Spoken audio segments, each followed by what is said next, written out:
What's up, YouTube? All right, Zen's back.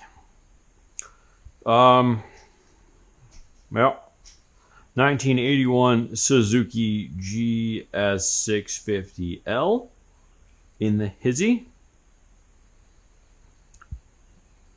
and we got spark plugs, we got a filter, we got oil, we got a battery over there. We got a part for that battery that I need to find now. Uh-oh. We have a part for this battery that I need to find now. Didn't come with the bolts for the battery, the new ones. I went up to my dealer, they're like, yeah, that should have been in the box. They grabbed a different one, opened it up, pulled some bolts out, and gave me those ones. Here's something else I bought. It was with this, it was near this. Uh-oh. It's also with my hoodie. Uh-oh. We may have lost the bolts already.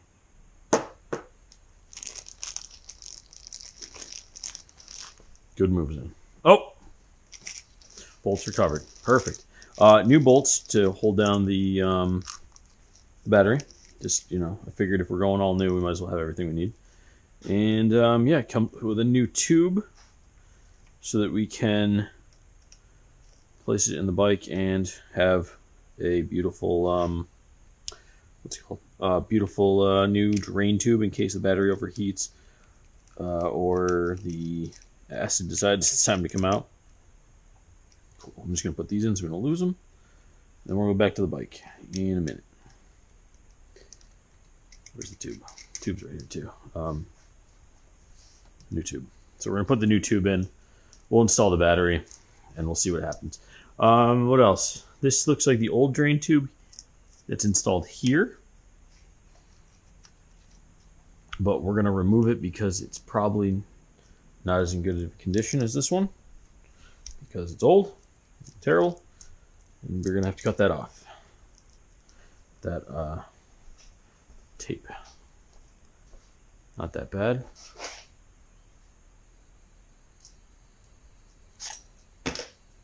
We'll put the ZX10R battery back on charge, just for the time being.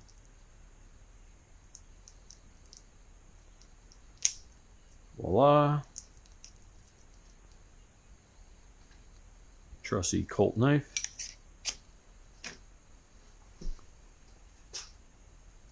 Oh, it's the battery tender. I heard something like buzzing a little bit. And we'll run the acid drain down. Not too bad, not too bad.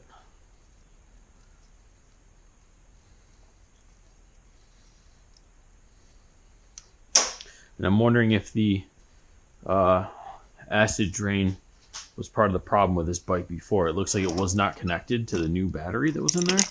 So I'm wondering if it leaked acid all over stuff over here because of the weird amount of corrosion just around the battery, and that's about it on this bike. We'll see.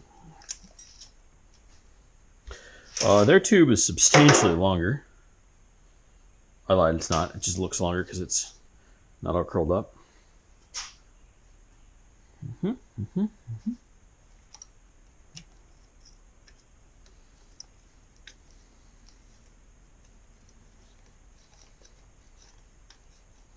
Now I should have checked before I did this to see if the probably should put gloves on too. If the port for this was on this side of the battery or not.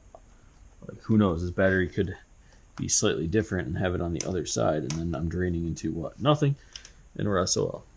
So,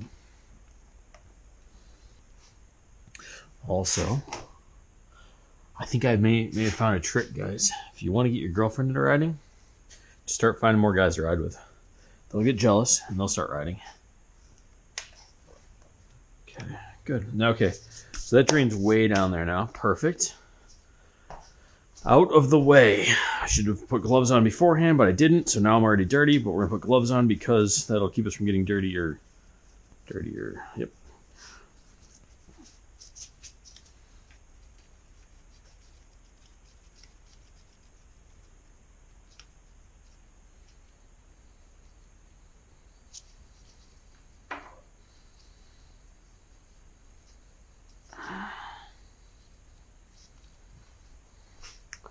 So one of the other things we're going to do today on this bike is we're going to drain all the oil out. Give it the old Zan smell test to make sure it doesn't smell burnt, crappy, whatever. See what it looks like. See how old this engine is. See how old that oil is.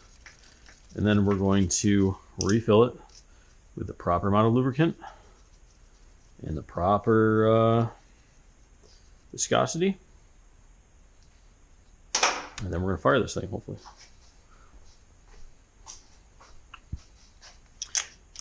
Then, what are we going to do? I don't know.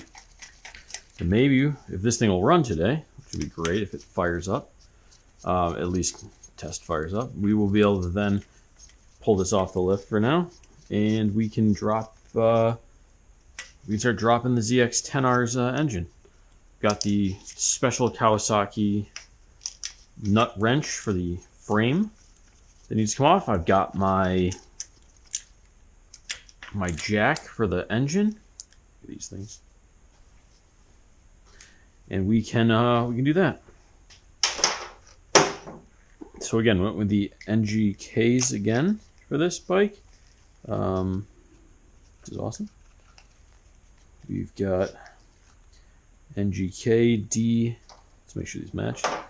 D8EA. Yep. Perfecto. Perfecto.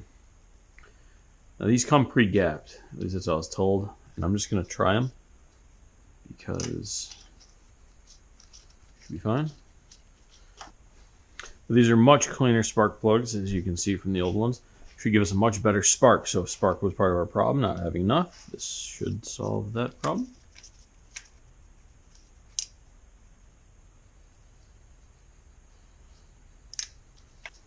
Now we still have to snug these up just a bit. They're just finger tight in there, really. So we'll snug them up. We'll get them set. And we'll try to fire this thing. Hopefully, oh, I got more work to do before we can fire it. I got to do oil change and that stuff. But I'm really hoping that between spark plugs, clean carburetors, and the new oil that this thing's going to fire up, we'll get it running, and then we can start tweaking it just a bit so that it runs even better. And maybe that's all it needed. He said it ran fine last year. We couldn't get it running this year. So we'll play with it.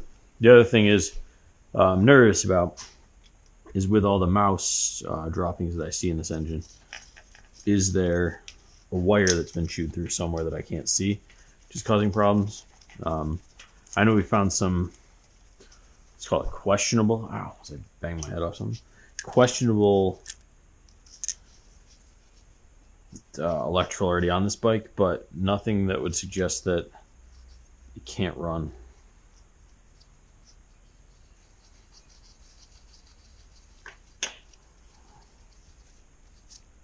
And this down here says it's a 650G or a GS650G,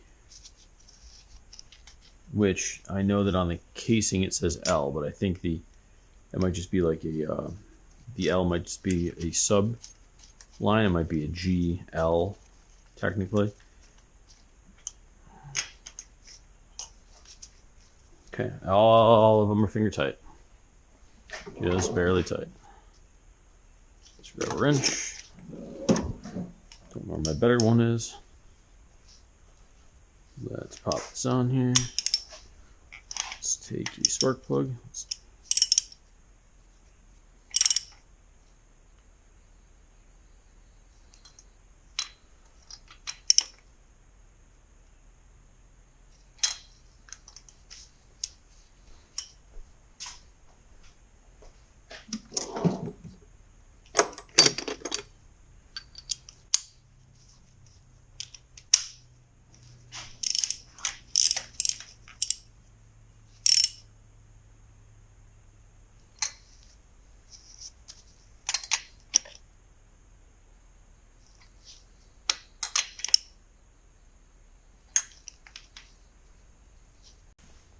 Another thing that makes me nervous is the boots of these spark plug, let's say wires, but kind of the coils. They are very corroded.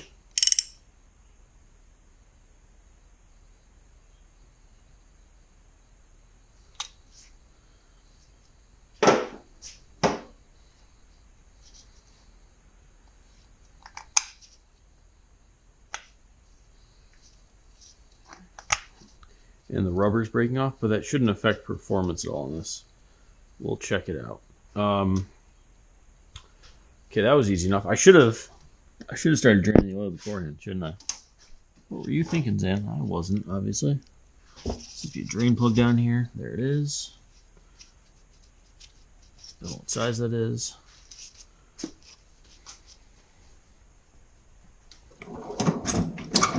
Taking a shot in the dark. We're going to go with 12. It feels bigger than that. Let's go with 15. And we're going to check the front one too. Front one's bigger than a 15.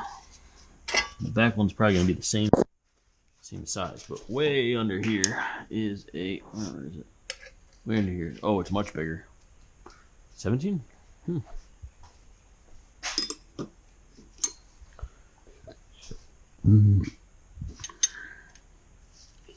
Okay, front one is a 17 millimeter. Boing. Loose. Underside is a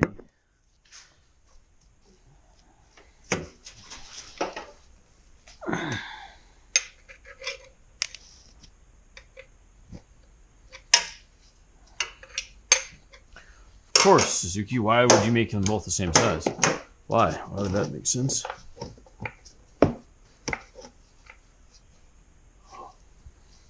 Okay, it's bigger than an 18. So we're gonna have to go to the wall.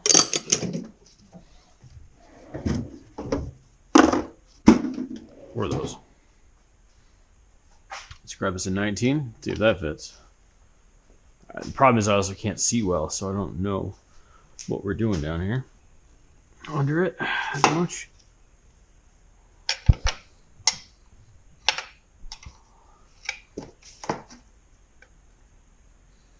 Wow, it's even bigger. It's probably going to be a size I don't have, which there aren't many. So let's just grab all of these.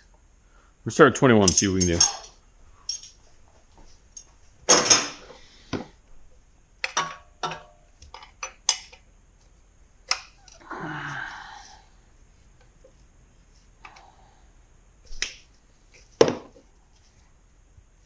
All right, we've got a 21 millimeter down below and a 17 on the front of this bike. Let's see what comes out.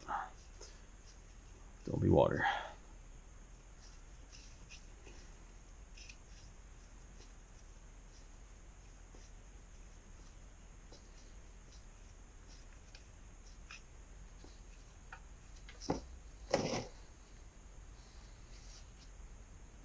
Looks oil-esque. Kind of dark. Got some, this is a magnetic drain plug it looks like. Some crud on it. So I'm glad we're changing it. Looks very dark to me compared to what I would like to see, but whatever, we'll get her done.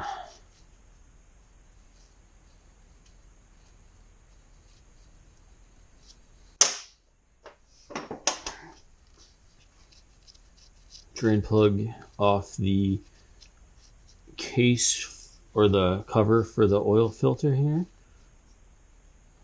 I don't know how much is going to come out of that. That looks less crappy.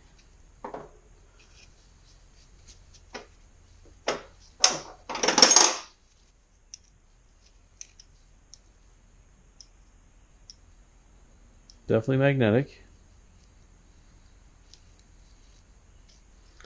Doesn't look like there's too much metal on there, though. That's always a good sign that there's not metal. But as you know, we'll look at the pleats of the filter. These guys. We'll see what we can find. Also, this is one of the only bikes I've ever worked on that's older that has a cartridge filter like that. Every other one I've worked on has an internal screen filter, which basically is a screen you take out and clean.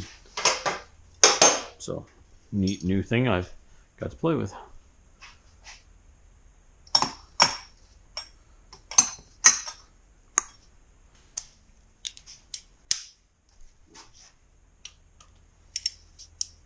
basically the front of the filter casing here, cover thing, is a there are a bunch of 10 mils. 10 mil, how do I call these? Not socket caps, acorn nuts. I'm dripping oil on my hand. Luckily it wore gloves. And this thing takes a bunch of oil. Wow, this thing has got a lot of oil in it. Could have been overfilled. Yeah. Could that cause performance issues? Probably. It's supposed to have 2.5 quarts. I mean, damn. The other thing is there's washers on these acorn nuts, and you do not want to lose any of those in the oil. You better find them again.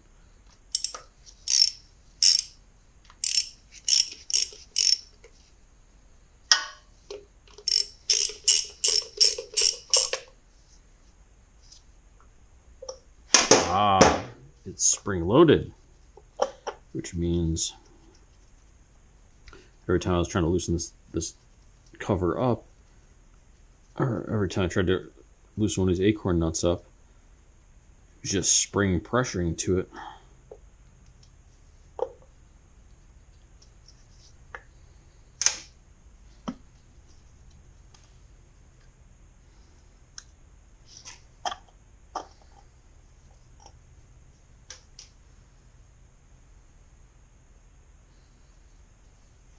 Okay, that wasn't too bad. It's very similar to the Z125, the way this comes out. The only difference is it's 3 bolts, not 2.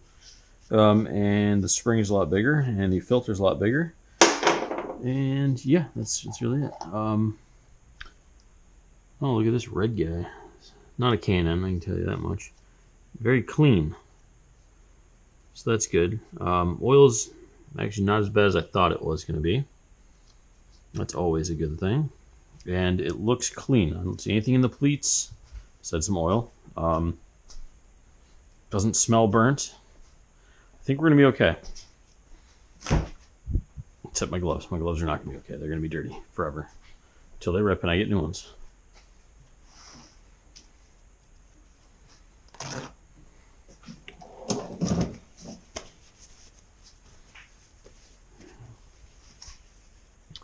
Well, let's let this drip for a while, because there seems to be a lot of oil in it. And before, while looking through the sight glass over here, yeah, now it's empty. I couldn't see anything. It was over the full mark. So I don't know if overfilling this engine could have caused any issues with it, but we're just gonna play like it did. We're gonna act like we're gonna make this better, no matter what we do. So yay.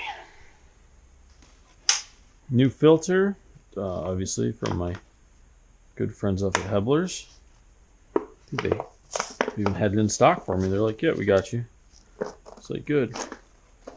16510454040.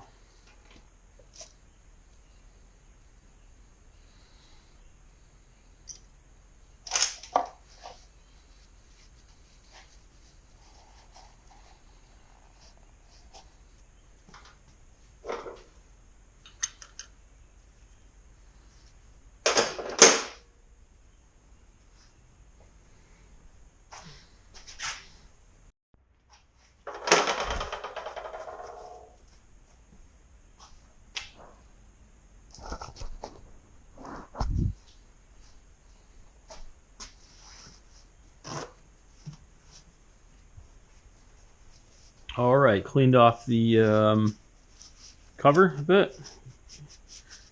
Just use a little bit of carb cleaner just to get any residue off. Got some of the dirt off it. We'll give it a deeper clean later when we clean the outside of this bike before we give it back to the owner. Or maybe we'll teach the owner how to clean this bike because it's the first one. Teach you how I would do it. But we've got some of the stuff off it, so we're good to go.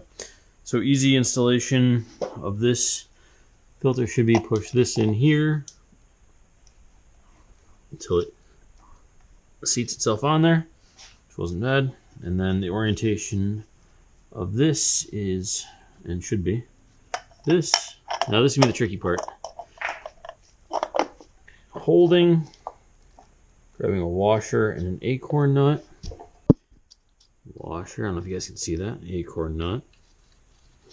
We're going to tighten this down pretty tight on the top. Just to hold on there enough that I put the other two on. Washer nut, acorn.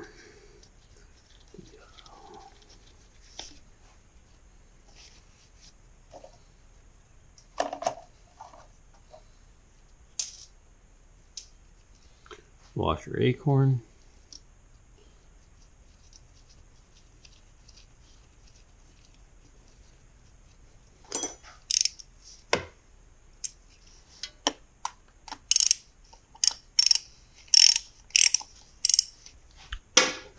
All right, I've got the cover on.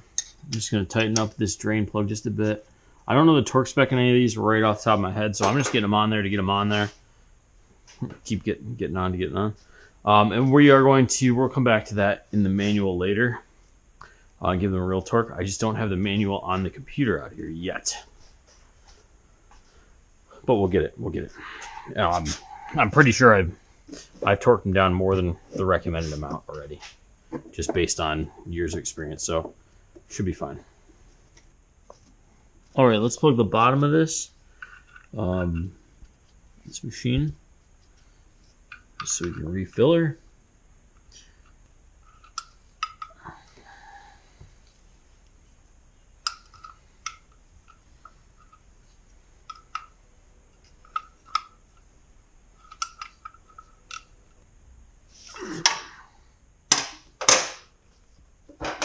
Okay, plugs are back in. Oil. Now I feel like this is a bit much. What's this container say it holds? Jeez.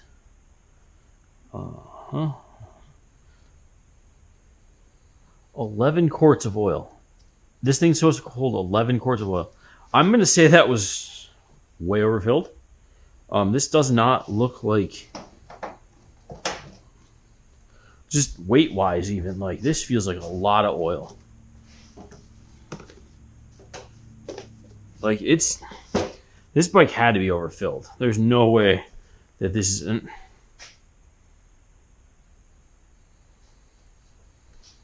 What I'm gonna do. What I'm gonna do is, for science, is I threw out all my old oil jugs. I was going to take one of those, a 5-quarter, and I was going to see how much of this would fit in it. But I do not have a spare 5-quart laying around besides my drain one.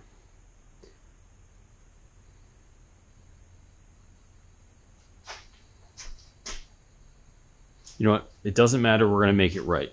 But this looks like way more than, I mean, it feels so heavy compared to what's going in. Look at this. So I'm going to say that this thing was probably way overfilled, just based on the amount of oil I'm seeing right here. Could I be wrong? You're goddamn right I could be. I'm just a YouTuber. I'm not like a mechanic or anything. I don't know what I'm talking about. I'm not a fluids dynamics engineer yet. Okay, YouTube. I'm going to find a way to measure that oil. The only other thing I can think of is this is way overfilled. So top of the engine, which is really cool, next to where the serial number is, it says 2,500 milliliters, which have ounces, we have milliliters. So I'm going to take this one down to 500 here, and then drop. I lied. We're doing, what am I doing? Oh, we're going to drop this down. Yeah, we're going to drop this down to 500. These are almost 1,000 a piece. We're going to drop it down, see where we're at for the oil level. We'll call it a day. What I like to do is I like to try to do the first one down to the level I want, which, spot on. Because then the other two are put the whole thing in. Done. Now I know I'm supposed to put 2.6 quarts in, and these are 1 US quart, which is amazing. And that they're actually like 100 less, so I might have to go down another 100 with that, but we're going to just see how far we get with these two. Check the oil level a couple hundred times, and then double check it. Okay, so the oil level's starting to come up down here, and that's going back down because it's going throughout the engine. But it's nowhere near the top of the reservoir like it was before. It was not over full. So let's put the last quart in and see what it looks like, and then maybe add just a touch more. I think we're going to have to add another 100 milliliters about, based on that these are just about 100 milliliters short of 1,000 together. But we'll see.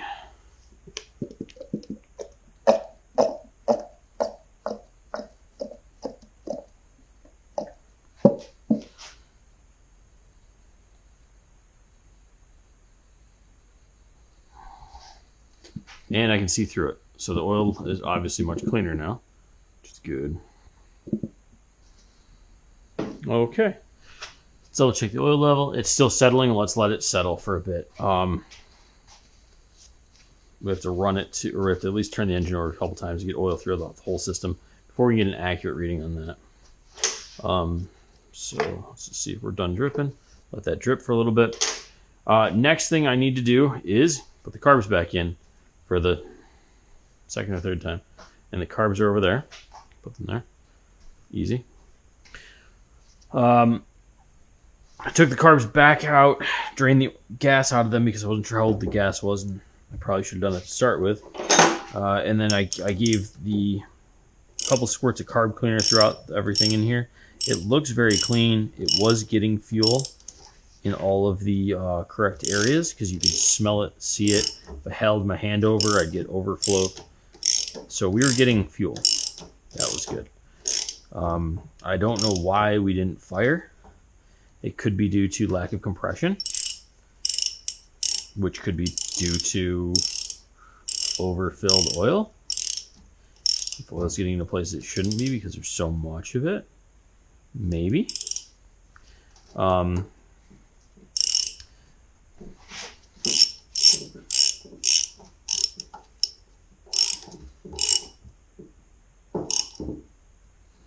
It's like someone added oil without draining it. Weird.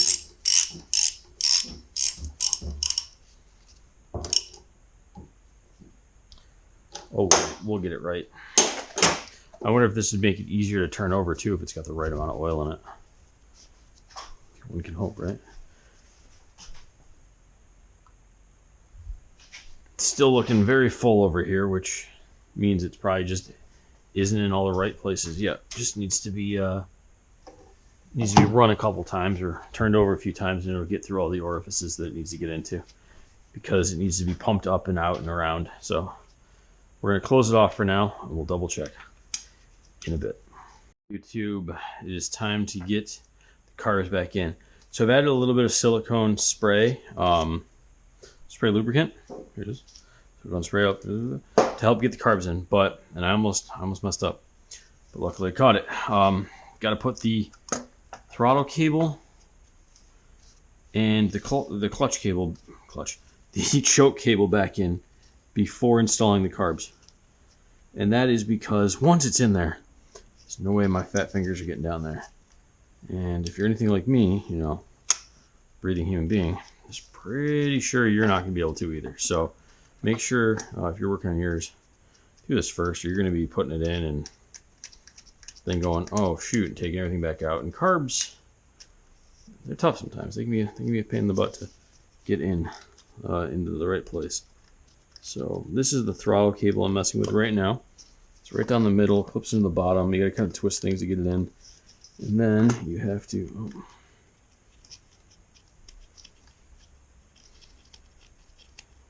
I'm just trying to tighten this down just enough so I don't think it'll come out.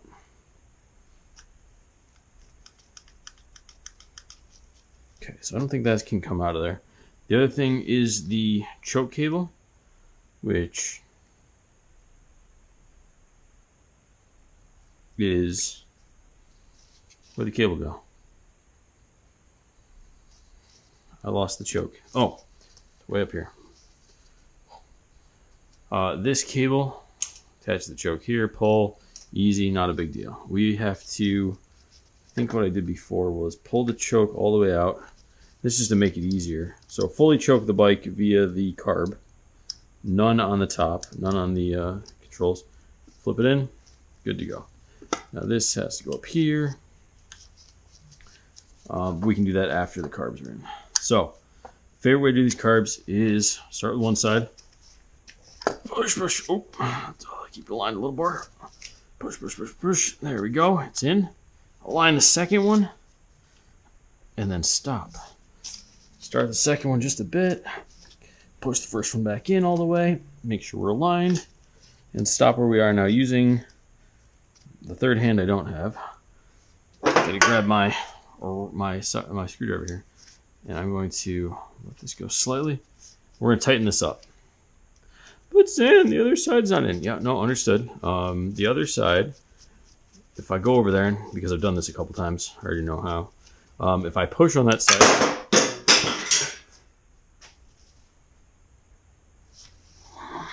screwdriver down. If I go to the other side and push it in and get it into place, this side's just going to pop out.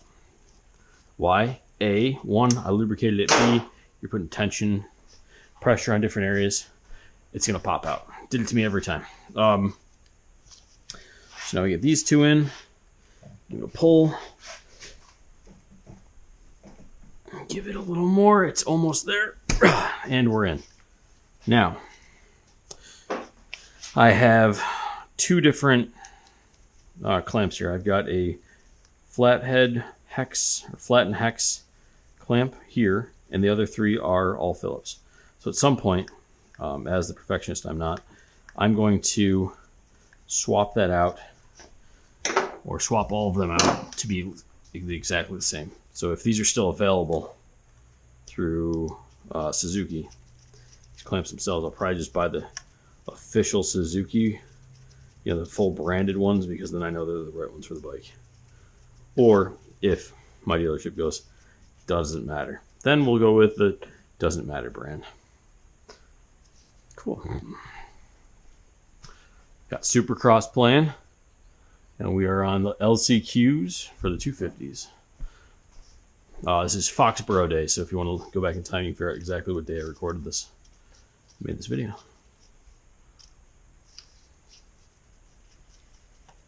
Okay, carb boots attached. Let's get the clutch, I keep calling it the clutch. The choke in place so that I can choke the bike if needed when we start turning it over with fuel. Voila, easy. Line that up, tighten it down. A small test. Okay, pulls all the way up. Perfect. Everything down here is still kind of tight, so just gonna help move it a bit.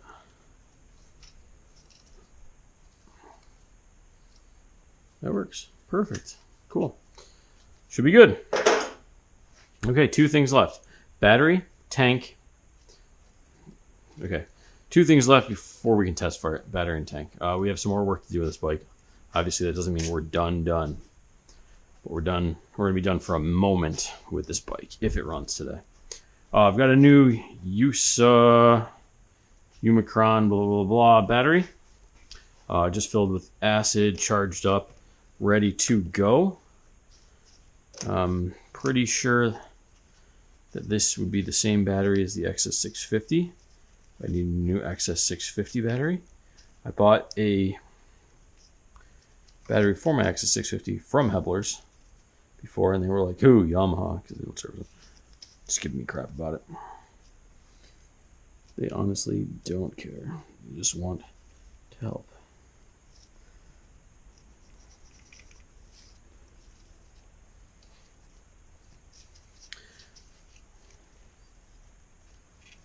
Keeping the overflows being a little bit of a pain in the butt. Just need to pull it out. Okay, that should do it. All right, battery's in. Let's do one thing while we're here. Oh my lord. Wow, that sounds like the best I've ever heard this thing. Turn over. Wow, that was incredible. That makes me feel great about what's about to happen here. Two things we're going to do. One, because that sounded so good, and I'm confident that this will run today, I'm going to take this guy. Oop, did I lock it? I locked it. Open this up. This is the spare-ish parts for the bike. I'm going to keep them in this. I'm going to take the battery strap.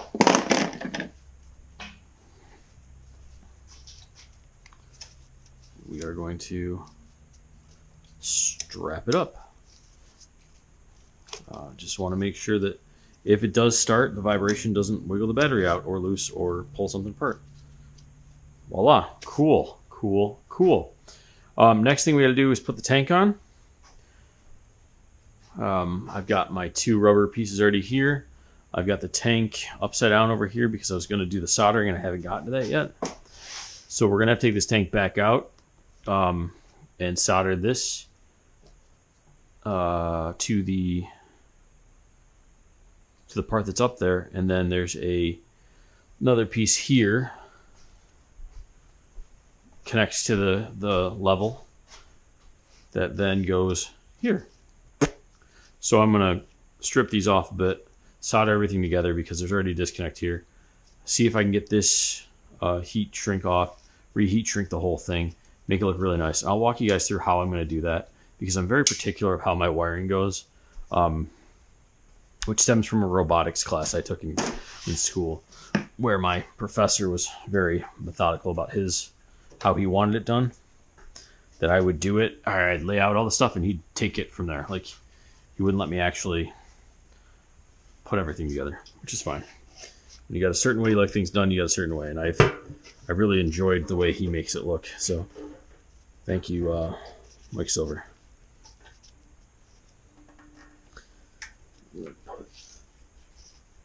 Okay. One. So vent hose is attached. This is the main fuel line, and this is the clutch. I think I want it in front of the clutch cable because then the clutch cable can't interfere with it as much.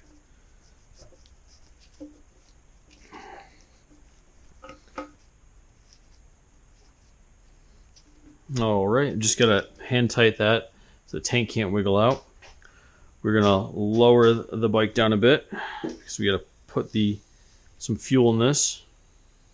We're gonna make sure we don't go all the way down and crush that oil pan. There we go.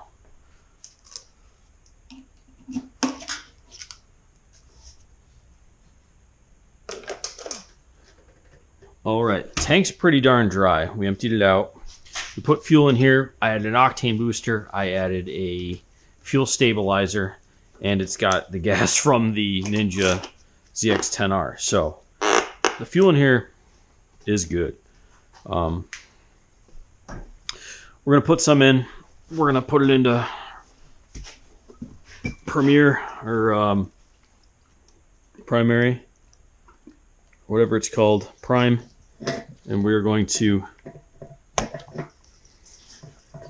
let this thing run, hopefully.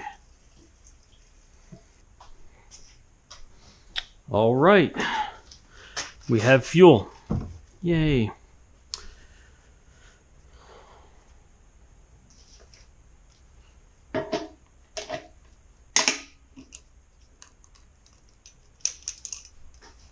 Okay, let's change the tank from the padcock from on to primary. Let's listen. Oh, let's not do that. Let's listen to this.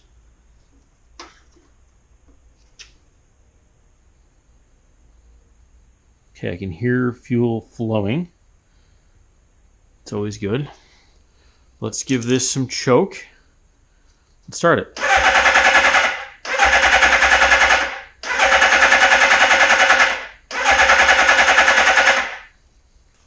I've got battery, everything's fresh. I put pod filters on just to see.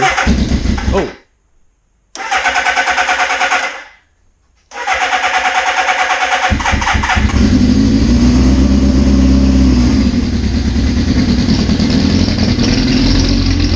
Oh man, we are running.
Well, we've got a small leak in the carb somewhere, I think. I think I'm feeling some fuel down here.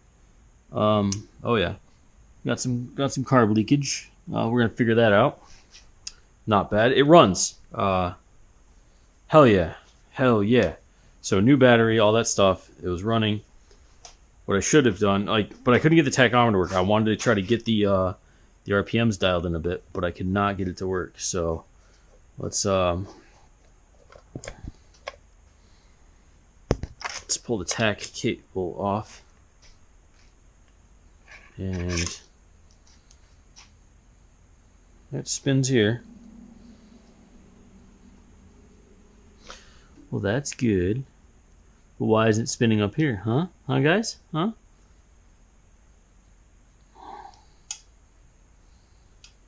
Let's do something stupid.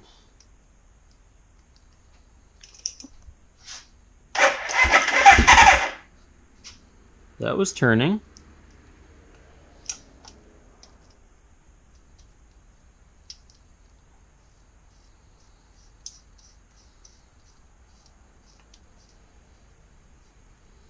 This way I could tune in, at least get the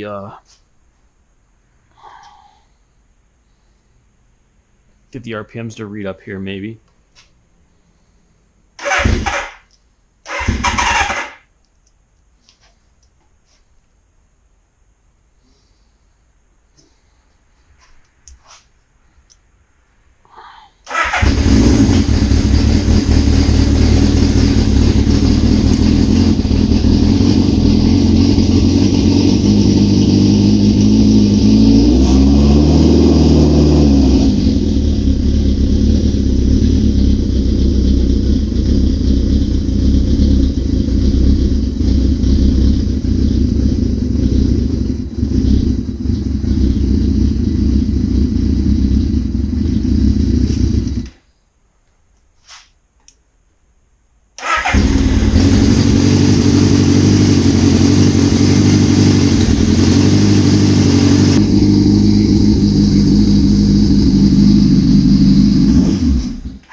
All right.